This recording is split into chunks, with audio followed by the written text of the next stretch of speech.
สั่งในบ้านเขาก็เบ็ดจุดนี้นี่เรียนว่าFC ผู้เพิ่นยังบ่ฮู้เพราะว่ายังมีคอมเมนต์ที่ว่าถามกันเข้ามาว่าเกิดยัยัง ง จั ขึ้ ง น ว่า เนาะเป็นประเด็นทางแต่นี่ยังบ่เรียกบ้านการเมืองแบบบ่ไปเฮ็ดน้ำเขาเวลามีเวียกแน่เวลามีเวียกในบ้านเลยแน่เจ้าจากป้าจากถิ่นไปซอยแม่น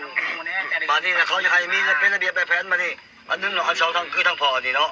เชื่อว่าอีแต่ไรก็บอกไปคนบริตกบริแต่งบริตานบริแต่งคือทางตุกนี่มานี่บริเป็นไฟของเขาได้คาโตได้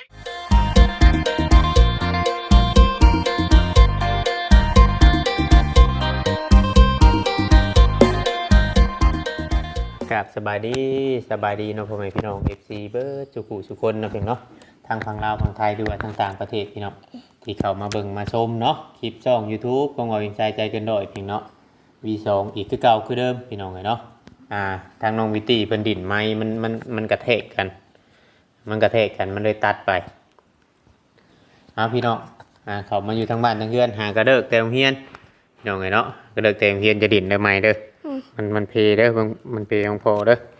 บ่ายดีป้าดุ้งก่อนบายนุบมือหน่อยแม่บ่ายดีแกบอกก่อนบอกป้าดุ้งก่อนนุบมือก่อนเอาแห้งเอาห่อแห้งห่อแห้งกินฮอดป้าดุ้งแห้งห่อแห้งเดี๋ยวห้องเพลงไงป้าดุ้งพังเดี๋ยวห้องเพลงยังอ่ะห่อแห้งฮะเพลงยังอายุห้าเพลงลูกช่างเพลงเจาะห้องแบบไรอ่ะเบิ่ง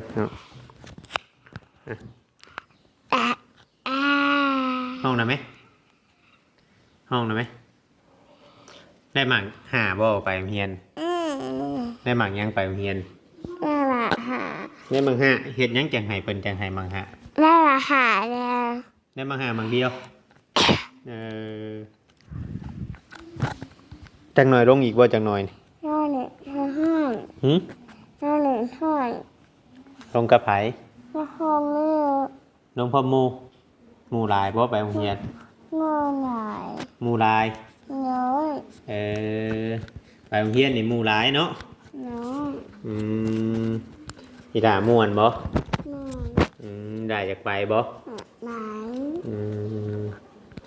ม่วนบ่พออยู่เฮือนนำมื้อนี้ไม่ให้พ่อไปถ่ายคลิปบ่ไม่ไปเอาหลายสิซื้อไล่เงินมาซื้อนมฮะไปซื้อไล่เงินมาซื้อนมคือน่ะบ่ซื้อยายกินนมได้เนี่ยกินมื้อนึงจังอันบอกว่าลุงอยู่กินมื้อนึงจังอันโอ้กินมื้อ10อันพุปาลุงถามว่าบิวตี้เป็นหยังคือแขวเหียนแท้เอาเป็นหยังแขวคือเหียนแท้แขวไปสายเบิดแบบไหนเฮ้แขวไปกรุงเทพแขวยังคือแขวไปโรงเรียนนำน้อยน้อยเหียนแขวเหียนเหียนเอาเว้าอยู่มาพบมาพ่อกับบิวตี้แขวเหียนอีกแล้วบอกว่าเอานมมือกันเหนื่อยมากเลยเอานมมือได้บอกกับเพิ่นเอานมมือผมให้ปลาดุงเบิ่งผมนมมือก่อนไปแช่ฮะอย่างห้องเพลงอย่างนี้ปลาดุงฟังฮะเนี่ยยังคืดอยู่บ้านเนาะยังคืดอยู่โรงเรียนน่ะเพิ่นให้ห้องอยู่บ่ครูให้ห้องอยู่บ่ให้เพิ่นไม่เรียนแต่ห้องอยู่โรงเรียนเลยโรงเรียนอะไรนี่ห้องเพลงโรงเรียนนะโรงเรียนของเฮาน่ะอยู่นะคุณครูใจดีทุกคนนะจะม่วนบ่รู้บ่นี่พ่อนได้จ้ะคำพ่อนได้จ้ะพ่อนไปแบบนั้นแบบนี้บ่อีหล่าคืออันบ่กินข้าวใช่จังหน่อยไปโรงเรียนได้นี่บ่อยากกินไปกินหยังอยู่โรงเรียนน่ะกินขนมมื้อน่ะเที่ยวจังบ่มีน่ะเที่ยวจังไปเที่ยวเจ้ากินขนมลายแม่นบ่ได้กินลายกินนิดนึงกินลายเป็นไอแล้วพอกินเด้อมื้อนี้เด้อพอเด้อเพราะว่าบ่อย่าเด่นไม้พอจังหน่อยมันสิตัดไปตัดโดยพอให้กินเนาะ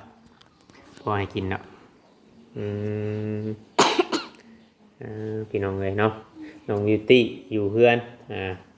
โรงเรียนพี่น้องเมื่อวานนี่ไปหน้าน้ำหญ้าเนาะเมื่อวานนี่ไปหน้าน้ำหญ้าม่วนว่าไปน้ำหญ้ามีไผเนี่ยอยู่นาน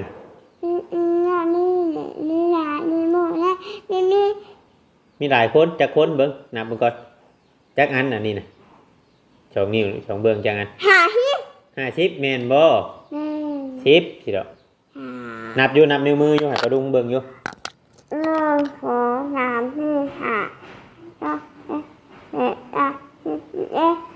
เอานับละล่าอยู่สินับฮอดใช้เอานับลองนับเบิ่งอยู่น้อย เบิ่งเอานับ1 2 3ไปฮอดใช้เอานับไหม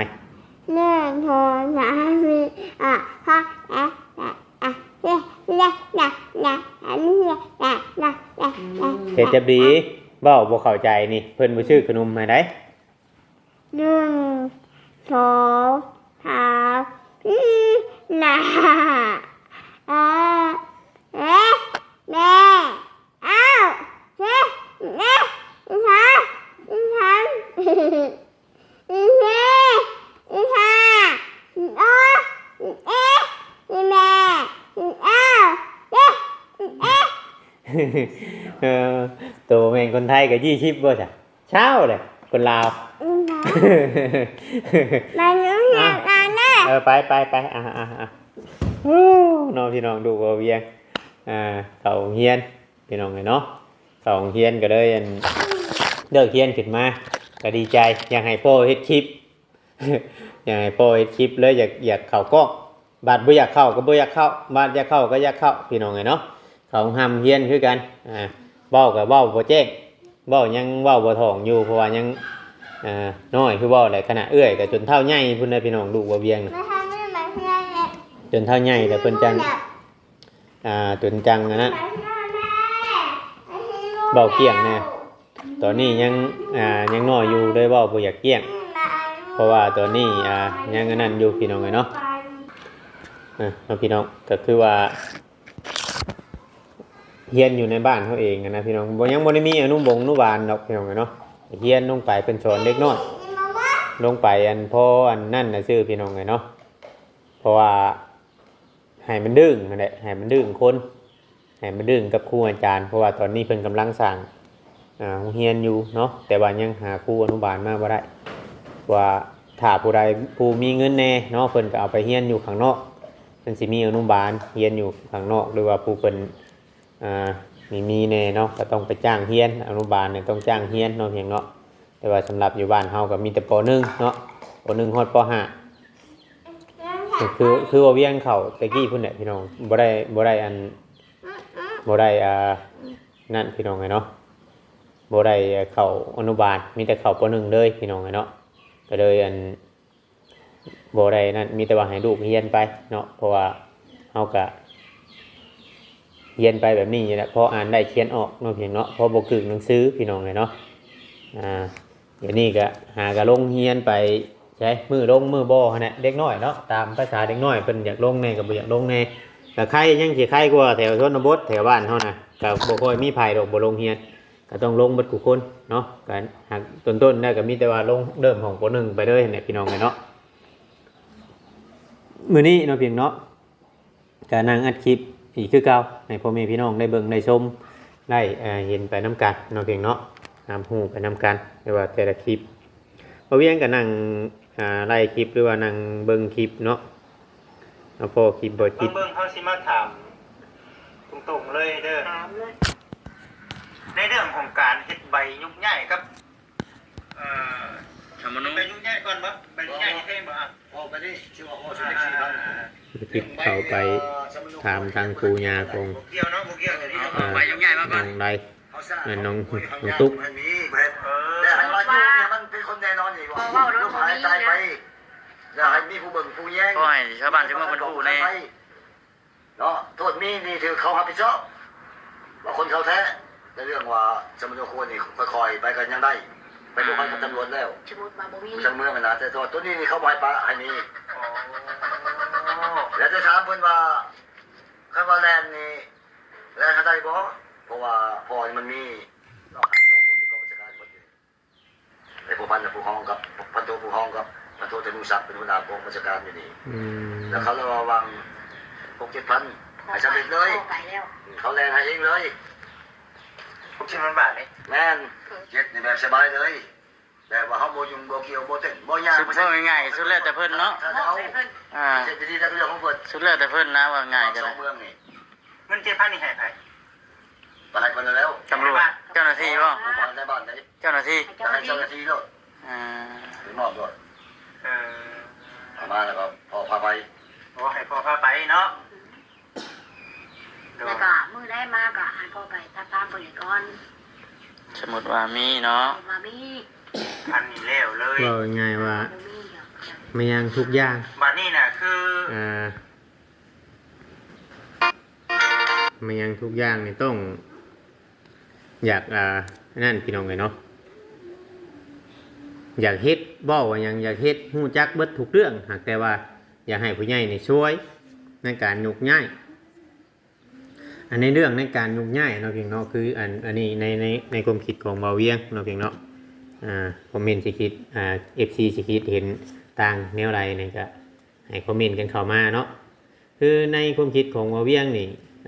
ตามที่เฮาเห็นคนในบ้านเฮาเนาะไปเอาเมียบ้านอื่นเนาะเพียงเนาะคือว่าไปเอาลูกมาผัวบ้านอื่นนี่ก็บ่ถึงขั้นว่าเนี่ยหรือว่าบ่ถึงขั้นว่านั่นนะพี่เนาะแค่ว่าเฮาถ้าว่าเฮาห้องขอหรือว่าเฮา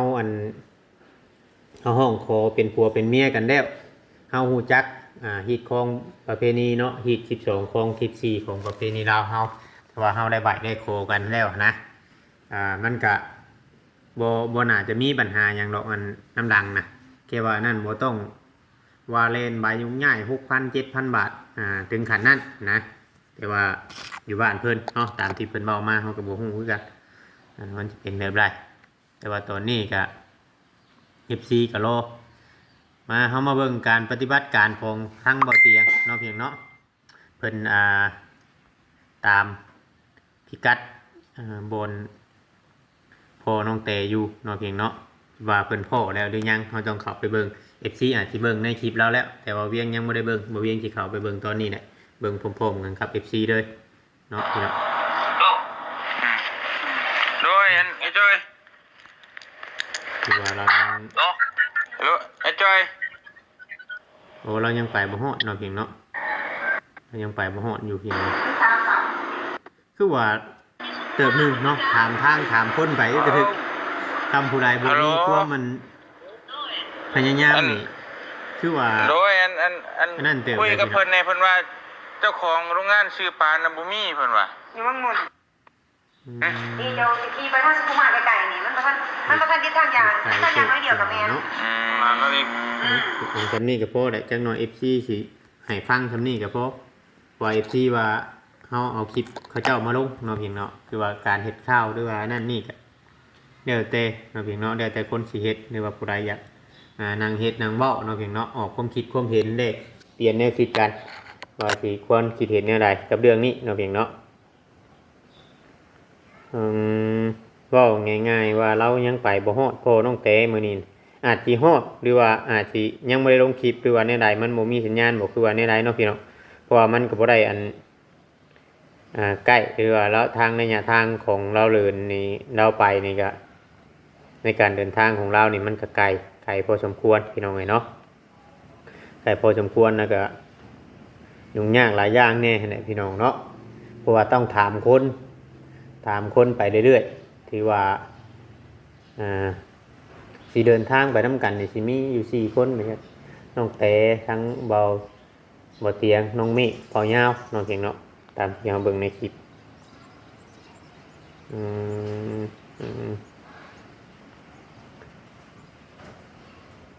FC เพิ่นก็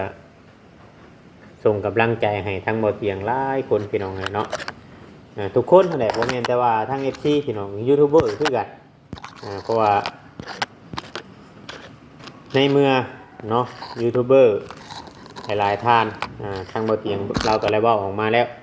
ถ้าว่าเรื่องนี้มันจบเนาะถ้าว่าเรื่องนี้มันจบไปมันจบออกไปแล้วก็เราบ่อยากให้ใครเข้าไปท้ายบาดเนาะเราบ่อยากให้ใครเข้าไปท้ายทางครอบครัวของ เขาชมแม่ชับหรือว่าทางของเขาน้องๆเพิ่นนั่นแหละพี่น้องไงเนาะว่ามันสิบุญวายเพราะว่ามันสิบุญวายมันสิเกิดความอันนั้นอีกก็เลยเราก็นั่นถ้าว่าผู้ใดยังบ่พังความหรือว่ายังฝืนเนาะก็ต้องแก้ไขเองเราอะต้องแก้ไขเอง เพราะว่า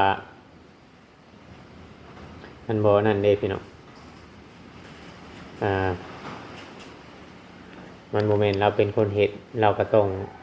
เว้าเพื่อนั่นก็หวังว่ายูทูบเบอร์หลายๆท่านก็คือสิบ่มีไผเข้าไปแล้วละบัดนี้เนาะในเมื่อเรื่องมันบ่งามแหละว่าตามที่เฮาเบิ่งมานี่ก็ยังนั่นอยู่เนาะ มีแต่บ่าวแก่มาไว้เพื่อนบ่าวรถเด้อ ว่าเราตาถามไปว่าเจ้าได้ติดต่อกับผู้ใหญ่เพิ่นได้อีบ่เนาะหรือว่าเพิ่นผู้เพิ่นสดเพิ่นซอยแล้วก็ถามว่าปู่ย่าทางเจ้าเพิ่นบ่ได้ว่าหยังบ่หรือว่าแนวใดสินะและน่าจะเป็นน้องไส้แหละตอบ โดยได้อยู่เบาก็เมื่อเช้านี้เพิ่นก็โทรมาอยู่เพิ่นโทรเรียนตกอยู่เพราะว่าคันน้องสิแก้มาไว้เพื่อนก็คือให้ฮู้แหละเพราะว่าตุกเพิ่นก็ไปเวียกน้องก็ไปเวียกนะถ้าว่าย่ามันเสียมันหยังมากเลยสิยากสิหยังงั้นเพิ่นวางชั้น4น่ะมีแต่ว่าให้อ้ายเก็บไปโลดน้อง2คนได้ปรึกษากันแล้วเพราะว่ามันย่านเอาไว้แบบคืออ้ายเคยฮู้แหละเพราะว่าน้องก็บ่ได้สูอยู่เฮือน เพราะว่ามาตาก็ได้บอกเปิดไปเนาะน้องแต่อยู่ว่าแล้วก็ว่าเฮ็ดตามผู้ใหญ่เพิ่นว่าแหละแล้วก็แล้วเนาะเจ้า นี่ก็คือว่าสิ่งของที่ผู้ใหญ่เพิ่นชื่อให้เนาะพี่เนาะบ่ตาเราก็อาจสิทำแบบตามผู้ใหญ่เพิ่นนั่นแหละพี่น้องเนาะทำตามผู้รักผู้ใหญ่เพิ่นเนาะ FC หลายๆคนก็เห็นในคลิปว่าเฮาก็เลื่อนนั่งเบิ่งคลิปแล้วก็ฟังเสียงหรือว่าให้พ่อแม่พี่น้องได้เบิ่งได้ชมเนาะพี่เนาะได้เบิ่งได้ชมว่ามันเป็นแบบไรเนาะในนั้นในนี่นั่นแหละพี่น้องเอ้ยว่าเรื่องกลับมาทางครอบครัวตอนนี้นะคือทางน้องตุ๊กเนาะก็คือว่าสิค่อนข้างมีความนักใจอยู่หากแต่ว่าบ่กล้าเว้าหยังบ่กล้าเว้าหยังบ่เวียงเชื่อรถบ่เวียงคิดไว้อยู่แล้วเนาะบ่กล้าเว้าหยังเพราะว่ามันบ่มีบนพึ่งเนี่ยเด้บ่มีบนพึ่งแล้วเพราะว่าไปอาศัยอยู่น้ำปูน้ำยาเด้อาศัยอยู่น้ำปูน้ำยาแต่ว่าตอนนี้น่ะบ่ฮู้ว่าไผอยู่หรือบ่อยู่เนาะบ่ว่าน้ำบ้านน้ำเพื่อนเพิ่นน่ะบ่ได้มีผู้ใดอันอยู่เพื่อนมาจักเฮาก็ยังบ่ฮู้ตั้งแต่เกิดเรื่องเขาเจ้าก็อาจจะบ่ของแนวเพื่อนบ่ได้มีอีหยังไงพี่เนาะเพื่อนน่ะเพิ่นสร้างให้อยู่แล้วน่ะบ่ได้มีหยังเลยอันเพื่อนเข้าไปกับแป้นจังปางแล้วก็โล่งโจ้งแบบบ่ได้มีอันเครื่องคือว่าเพื่อนนั่นเนาะพี่น้องเนาะเพราะว่าเขาเจ้าแบบบ่มีเครื่องชมสร้างเองนะเขาเจ้าแบบบ่ได้มีเครื่องชมสร้างเองมีแต่ของทางผู้รักผู้ใหญ่ซื้อให้เด็กๆน้อยๆเนาะหรือว่าอันเพราะว่าตัวนี้เขาก็ยังบ่ฮู้ในพังคลิปเสียง ทั้งพี่ก็พอใจแต่ง ทาง ทั้งคนก็พ ผู้ อใจครั เรา บ ตัวนั้นก็ตอนเดิ แต่ ม ว่าประเด็นเรื่องใบยงย้ายนี่เขาบอกได้ฝั่งหนึ่งนี่เขาบอกขาด แต่ เลย ยังเว่าเกี่ยวกับเรื่อง เห็นมันหลายแหละเนาะสมมติพอจุนีมากก็เรียกงานการสั่งในบ้านเขาก็เบ็ดจุนีนี่ เรียนว่า FC ผู้คนยังบ่ฮู้เพราะว่ายังมีคอมเมนต์ที่ว่าถาม หลาย น คน เข้า มัน มา โจม ว่า ตีอยู่ เกิด ยั อะ ง ไร จั ขึ้ ง น หวะ เนาะ เป็นประเด็นทางแต่นี่ยังเรียกบ้านการเมือง แบบบ่ไปเห็นน้ำเขาเวลามีเวียก แน่ เวลามีเวียกในบ้านเลย แน่เจ้าจากป้าจากถิ่น ไปซอย แม่นบ้านนี้เขาจะให้มีเป็นระเบียบแบบแผนมานี่อันนึงเนาะอันสองทางคือทางพ่อนี่เนาะเชื่อว่าอีแต่ไรก็บอกไปคนบริตกบริแต่งบริต้านบริแต่งคือทางตุกนี่มานี่บริเป็นไฟของเขาได้คาโตได้ไปบูชาอย่างบ่ครับของเขาได้เขาพอเจ้าเมือง จำเบิ้ลแล้วนี่เนาะ เรียบร้อยไปแล้วก็เลยว่าบัวไปซ้ำนะผมก็พอใจครับเนาะแต่ว่าประเด็นเรื่องใบยงย้ายนี่เขาเว้าจะได้บางหนึ่งนี่เขาเว้าครับ แบบว่าบัดดินเนาะบัดดินบัดเฮ็ดซะเนาะบัดดินบัดเฮ็ด ก็บอกว่าจะว่าจนว่าคนไปจุดินว่าขอโทษลูกเต้าก็บ่หมายว่าไผก็เคยอยู่ แม่น เฮ็ดแต่เบิ่งน้ำเพราะว่าสังคมมันก็คือของเมืองไทยก็ฮู้ เข้าใจที คือผ่านมานี่โอ้จะบ่อยากได้เว้ายอมแล้วยอมแท้นี่ จนเบิดแล้วติ มันเหลือความอายคนหมายความมันมีความอายแล้วถามนอกที่ผัวมันนี่ถ้าบางไรไปเฮ็ดไรงานกับพันธะมันนอกมากินก็บ่ได้บ่มีแต่ปูยาตามอยู่ตามใจให้เจ้าว่าสิไปแต่งให้ผัวก็เจ้าก็บ่แต่งเฮ็ดหยังเจ้าก็บ่เฮ็ดมีแต่ยานี่แต่งให้ลูกจังได้กิน บัดนี้เป็นจังได๋น้องตุ๊กบัดนี้เอ้า จักยังบ่ฮู้ ยังบ่ฮู้ว่า บอกแล้วคือนี่ได้การจะบอกแล้วบอกคักแล้วมึงรับได้บ่รับได้เบิ่งหนึงก็เว้ามันว่ารับได้รับเฮ็ด มีแต่ฮัลโหลเบิ่งฟังเบิ่งไป รอเบิ่งไปจะบอก ได้บ่ บัดนาเขายังบ่ฮู้เห็นบ่ บัดนี้ถ้า ฮู้มาแล้ว ถ้าหากว่าในเรื่องการขอกันเรียบร้อยนี่คือสิเขียนใบยุ่งยากเลยแม่นบ่บัดนี้ เรื่องมายุ่งยากนี่